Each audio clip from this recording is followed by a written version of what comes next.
In this episode, we discuss why we often feel unfulfilled at midlife.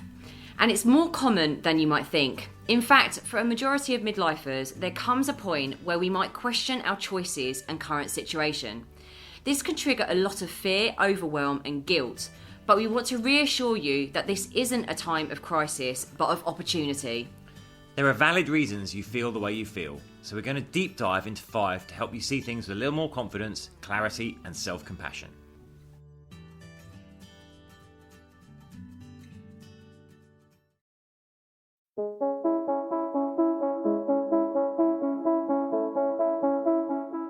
Hi, I'm James Davis. And I'm Claire Davis. We're the Midlife Mentors, here to lift the lid on how to achieve health and happiness. The balanced, no-nonsense way.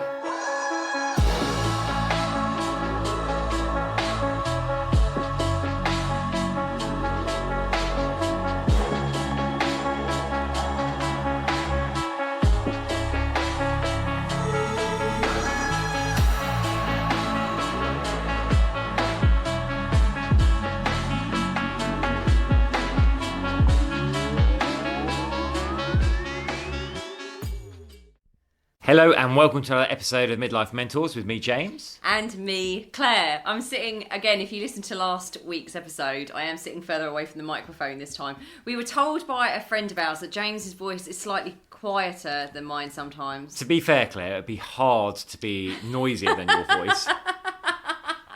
The booming Dartford dulcet tones. Yes. Strident, I think we call them. Oh, I like my booming voice. It's very endearing. Well, even if it does drown me out on the podcast. I try not to. I'm sitting further I'm away. literally now hunched over the microphone while Claire's on the other side of the room. She can still reach it with her toes, though. Oh, don't start. The local pub that we go into, James made a comment about my toes. Then they saw how ridiculously long my toes are. And now every time I go in there, everyone's talking about my toes. So it's very humiliating. My toes are humiliated and they've not been out since. Oh, you've got lovely toes. Lovely toes. They are strikingly long. It's not everyone that can write a letter with their foot. Or punch you with my foot. Me. Or make a fist and punch you.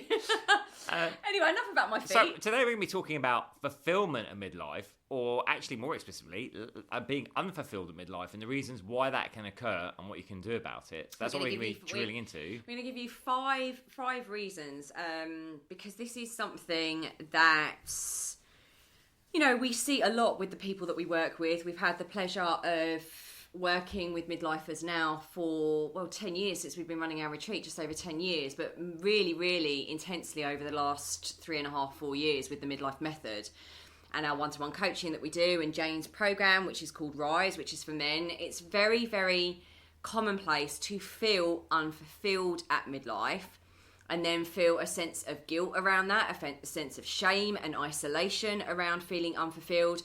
So we really wanted to share this podcast today to give you an understanding and some self-compassion about why you feel this way, because we can certainly tell you are not alone. You are not the only one.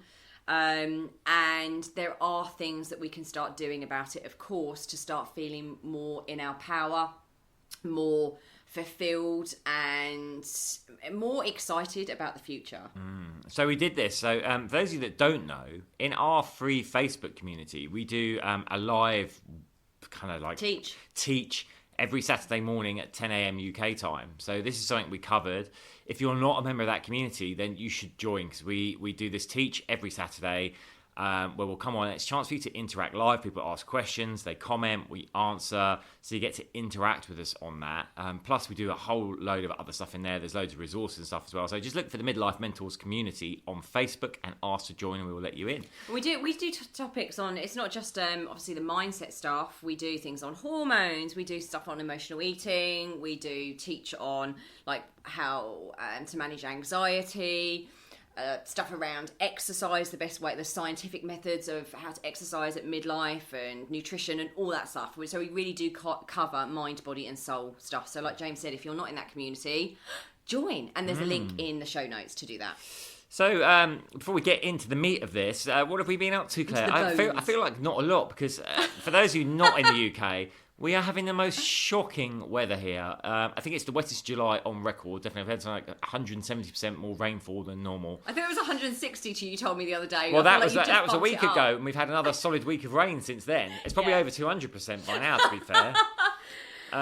So what we've been swimming in the ponds because like you're wet anyway, but that's about it. Yeah, Hampstead Heath Ponds is our ritual on a Saturday and Sunday, and then sometimes on a Wednesday. But we're getting wet anyway, so we've just been like drowned rats constantly. Yesterday was particularly bad. It was awful. It literally just drizzled, alternated between drizzle and hammering it down all day long. So if you're not British and you're listening to this, I know we've got so many overseas listeners. The obsession about the weather is true, especially when it's this bad. We want a refund on July right now, to be honest, because this is not the summer we ordered, and it looks like it's going to continue to be this wet for the foreseeable future. I keep getting up every morning looking at the forecast ahead, and the next 10 days looks as rainy. Although this morning the Sunday papers are basically hypothesising that by 2050 Bognor Regis will be the holiday destination for everyone in Europe, because the rest of Europe's going to be too hot and the UK will have a lovely climate. Bognor Regis is on the sea, by the way. Whether that will come true or not, we'll wait and see. You've got to take everything they say with a pinch of salt, really, haven't we? The other big news is we won another award. So we won another award for our retreats, Elite Business Awards. We awarded Best Retreat Operator for 2023, which is just amazing always to get these. So thankful. That brings us up to 14 awards since 2015 now. Which kind of spans our work. Of course, we've won awards for our coaching, for our retreats, for all kinds of things. So we're just always blessed to get them. Yeah, I'm really happy to have received that. And we're running a retreat. If you don't know, we are running a retreat in Ibiza in October. It's at the unbelievable resort of Six Senses up in the north of the island of Ibiza. This is where we used to live. So we're very excited to go back. We have hired a luxury villa actually on site. And we've got some wonderful people already booked onto that. And it's just an opportunity to come and experience our approach, our method for body, mind and soul. So exercise, nutrition, mindset, emotional well-being, everything condensed into a 3-nighter. And yeah, it's an opportunity to come and hang out with us and be with us in our energy and really understand how we can live our best midlife and thrive and be really excited and positive about it. Can't wait for that one. Yeah, if you literally want to switch off in the most incredible surroundings, overlooking the Mediterranean Sea, sunrise, sunset, all of that amazing stuff, then the link is in the show notes to get more information about that. So let's dive in. Let's dive into this. 5 reasons we can feel unfulfilled at midlife. And number 1 is that our values are now different to what they were when we started out on the journey. So let me explain that. When we're in our 20s, we can look ahead and be like, okay, this is where I want to be when I'm in my 40s, my 50s, my 60s. That's likely to be aligned with our values. But here's what we need to be careful. Those values could not actually be our own. They could come from our parents, societal pressures, cultural pressures. So that means that when we get to that point, we can look back and be like, oh, number 1, what I wanted to achieve wasn't actually what I wanted to achieve. It's what I felt I should have achieved, but wasn't really my dream. Number 2 is that, of course, over 20, 30 years, we're going to develop as individuals. We're going to go through personal growth, and our values may change in that time. So even if it was our choice to go for the goal, when we get there going, well, this is great, I've got it, but I just don't feel lit up now. I hear this so much from the people we talk to that book calls to talk to us about working with us, that on paper they're really successful, they've got it all, but actually they just feel like this empty hole in their lives, and like, I just don't want the next 20, 30 years to be like this. So I think it's really good to check in on your values. Like, look around where you are now. Are you fulfilled? Are you happy? What are your values? Most of us actually don't sit down and make a list of our values, actually think about what our values are and whether they're aligned with where we are and where we're going. Yeah, and if you haven't, then this is why we did a podcast on values a few weeks ago, and we've had so much such a positive response on that podcast, because it really dives into in more depth why values are incredibly important. And this is why you're feeling you're being out of your own values, and it's almost like you feel like you're slightly out of your own integrity because what you're behaving like and your actions and what's going on around you isn't in line with your true values now. So that podcast actually talks you through the process of unpicking that and then giving you an actionable tool to start drilling down into what your values are now. And it's a really helpful tool. People really, really love that one. Yeah, go back and listen to that one, definitely. So that's point number one. Your values have changed. So of course, you've got to the point where you thought you wanted to get to, but it's no longer aligned with who you are. So that's a great opportunity to actually decide who you want to be going forward and what your next goal is, which of course is what we help people work with.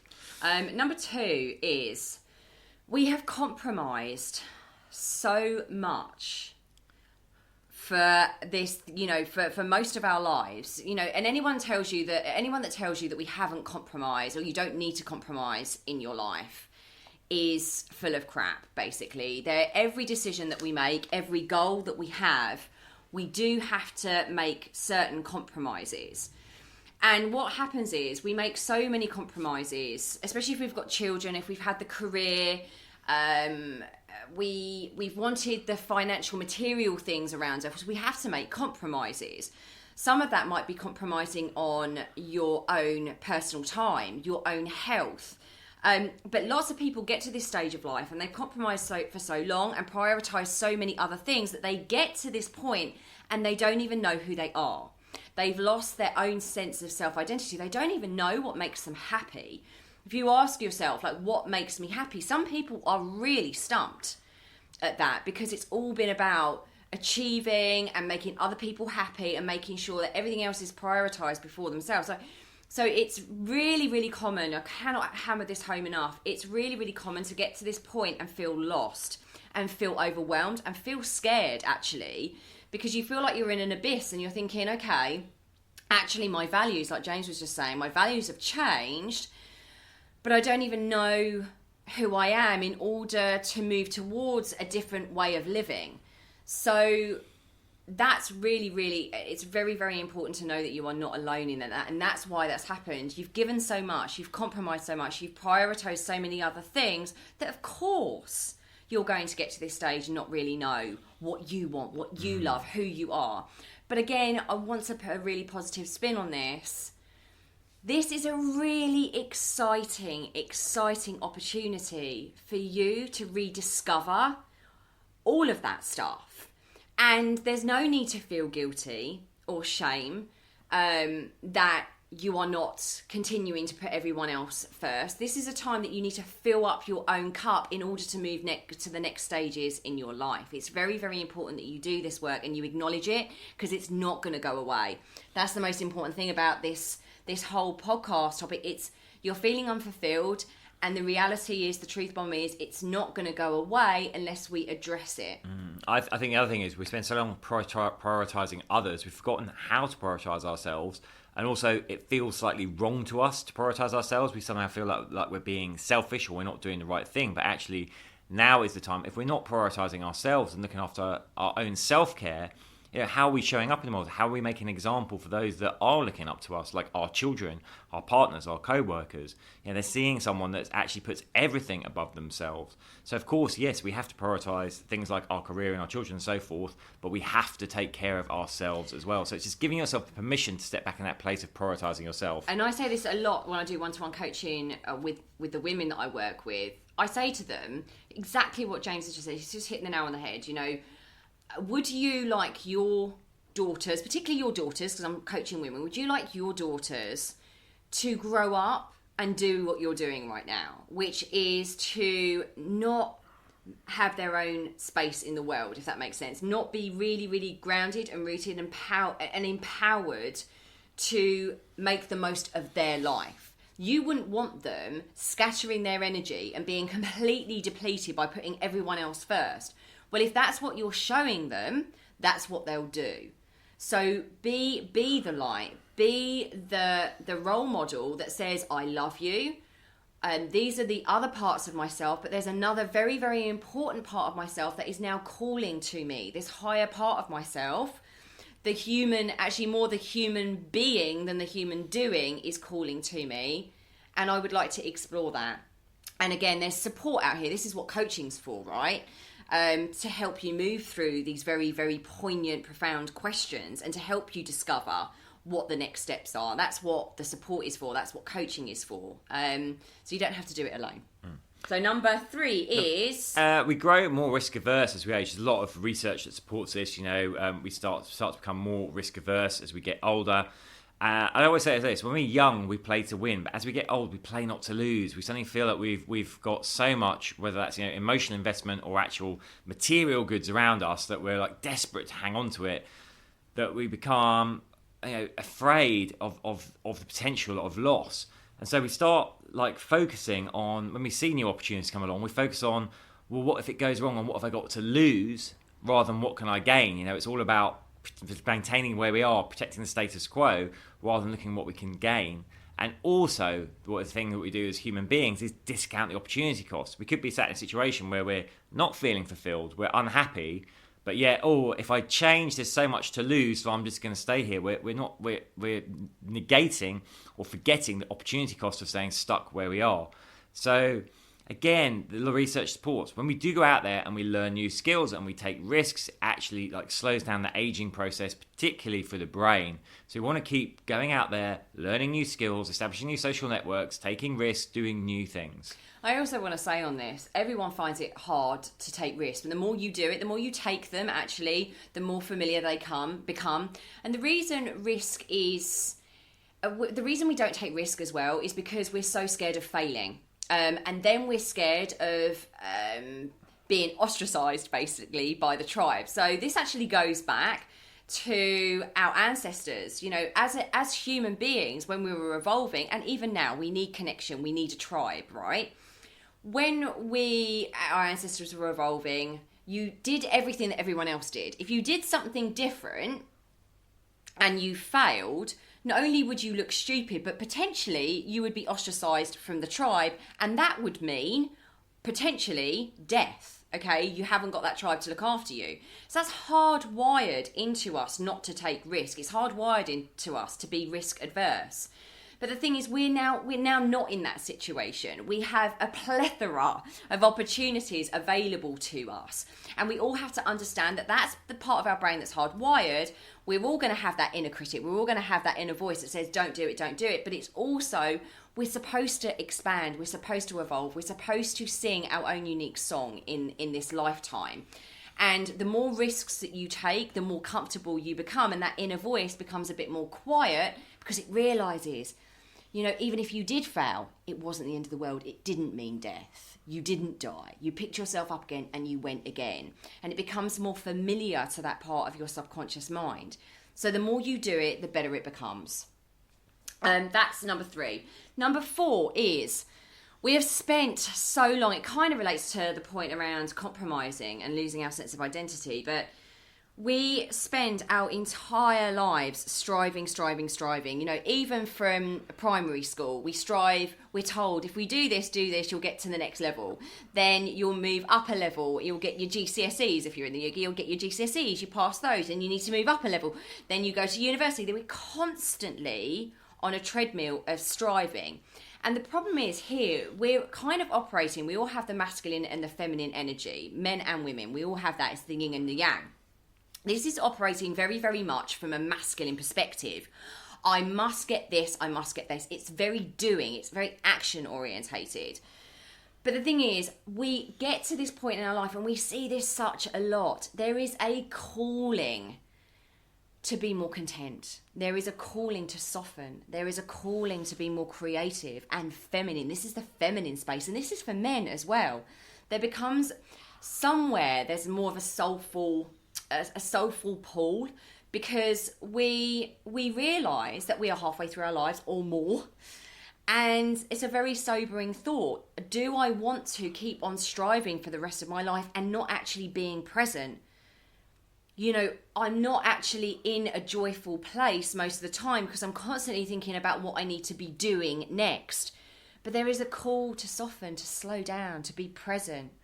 And we've forgotten how to be joyful. And James and I are so guilty of this. Ambition is a beautiful thing. It's a beautiful thing. But at this point in our lives, not to the detriment, actually, a lot of us realise not to the detriment of being present, of joyful and happy with those that we love.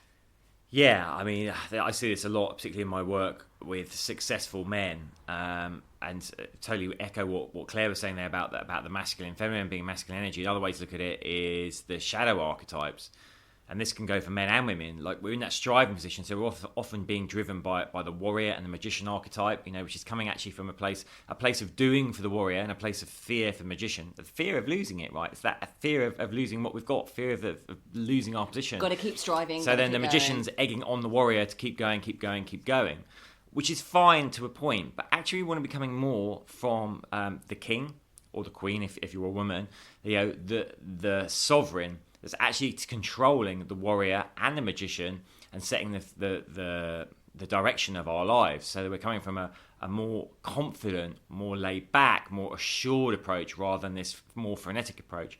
And as Claire said, you also want to make time for the four main archetypes, the lover, which is about having fun and balance in your life as well, having joy in your life. And I think this can be very, very, very, very frightening. I mean, look, people, when I coach women, it's very, very frightening because we feel like we're going to lose, like James just alluded to there with the archetypes, we feel like we're going to lose control. If we move into a place of being, which is the sovereign, which is the feminine, the creative, the trusting, if we move into that space, oh my goodness, I'm not going to be able to juggle all the balls and the balls are going to drop. It's not an either or. This is what we need to tell the striving part of ourselves, the masculine part of ourselves. It's not an either or. By becoming more joyful, creative, softer, more peaceful, you're not taking anything away from the masculine side. You're not taking a chunk off. You are adding another beautiful layer that actually empowers and increases the power, I suppose, of that masculine energy. It actually adds to it. It doesn't detract. But that's a real fear from people because they've spent their entire life from a small child to strive and do and do and do. And we've forgotten how to be. But it's, most of us feel unfulfilled because we have this hole inside of ourselves.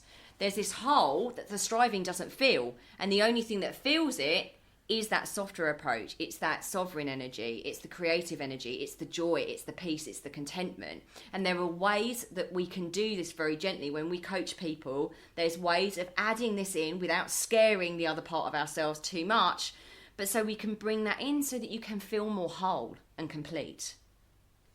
So that's that. That's that. The last part, of course, is not to be underestimated in midlife, your hormones. Now, This is applicable whether you're a man or a woman, right? And it is primarily, as we know, we've got a portfolio effect from like multiple hormone and neurotransmitter changes, but this is mainly driven by your primary sex hormones, so estrogen for the women, testosterone for the men.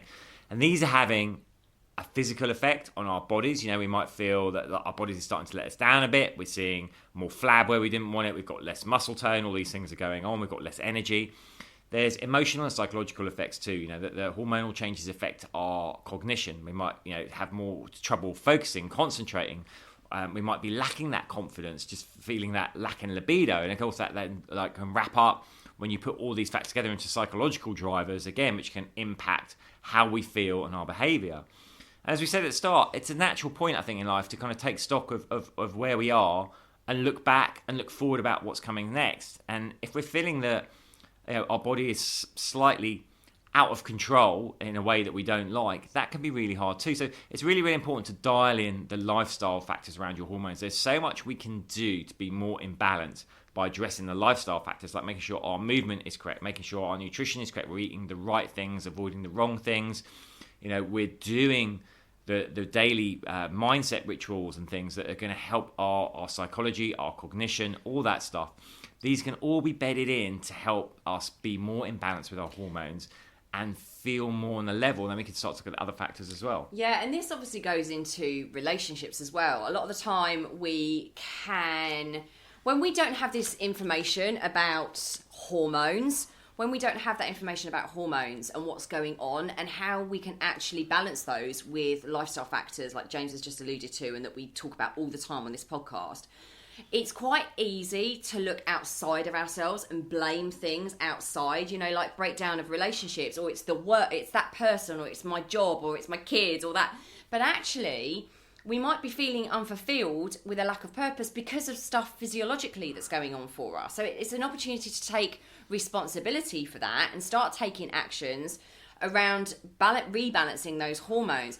Now, I was actually asked just yesterday about what we can do to balance hormones. It just occurred to me there that I just really felt like I wanted to share this.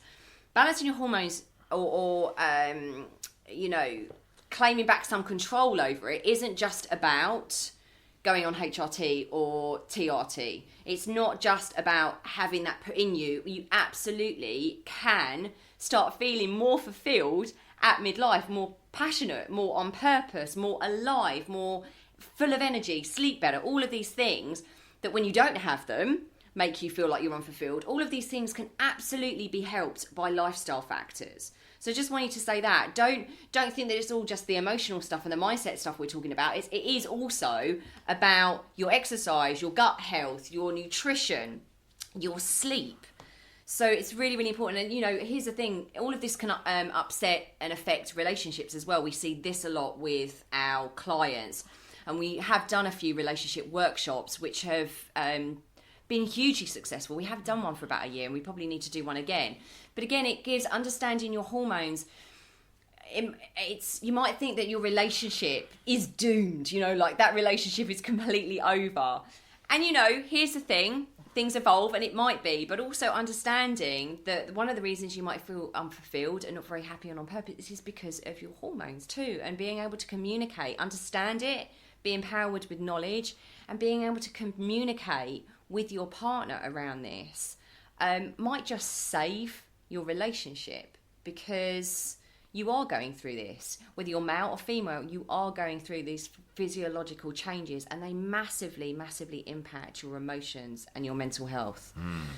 So just something to bear in mind there. So they're our 5 tips. In fact, let's recap. So it's like you and your values have evolved, or they're just different now from when you started out on your journey. You've compromised and prioritised so much above yourself that you've lost your self-identity. You've become overly risk averse. You've been striving for so long that you've actually forgotten to be a human being, not just a human doing. And you're underestimating the impact of your hormones. There we are. Yeah, I hope you found that useful. We'd always love to hear your feedback. So drop us a line, team at the Midlife Mentors, or on our social channels at the Midlife Mentors or at Midlife Mentors, depending on the platform. Last word for me, I rarely open my calendar up. I have at the moment, because I was just suddenly had a calling to work with a very small number of men to help them achieve, you know, better stuff we've been talking about, better sense of fulfillment, better value, better relationships, showing up better in work, having more energy, more dynamism, dropping fat, adding muscle, just stepping into their own kingship, their own power. Now, I've had some calls already. I'm already working with some guys. There's a few spaces left. If you'd like to chat to me, then we'll put the call link in the show notes and let's have a chat. Yeah, this is really beautiful stuff. I cannot not say this. When James mentions that he's opening up his calendar like this and that he's working with men, midlife men, it fills my heart with absolute joy, because I know I've seen the impact he has with men, and men are inherently much less open to reaching out.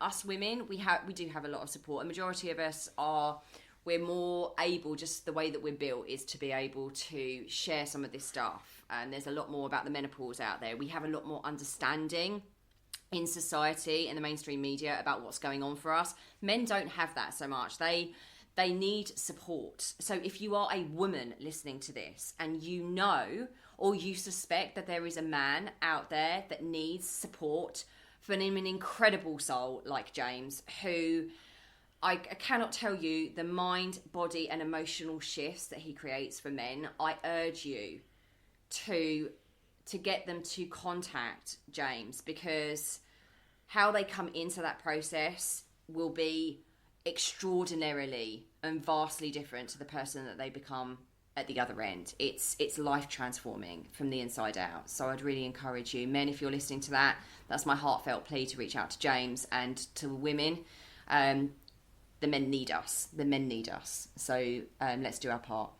Oh, thank you.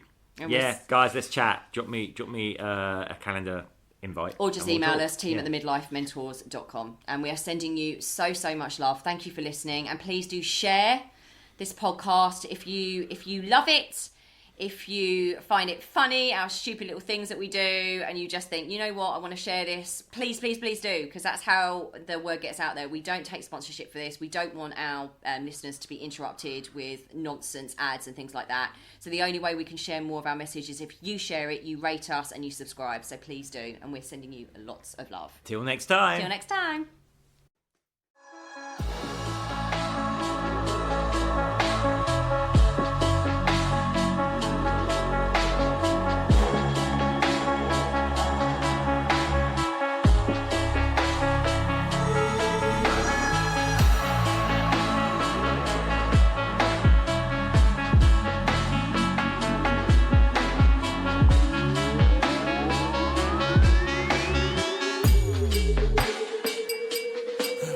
Yeah. You've been listening to the Midlife Mentors with Claire and James Davis. We'd love to hear from you, so drop us a line at info@themidlifementors.com with any questions or topic suggestions. And make sure you join us on our Facebook page and YouTube channel. You can find us under the Midlife Mentors. Yeah.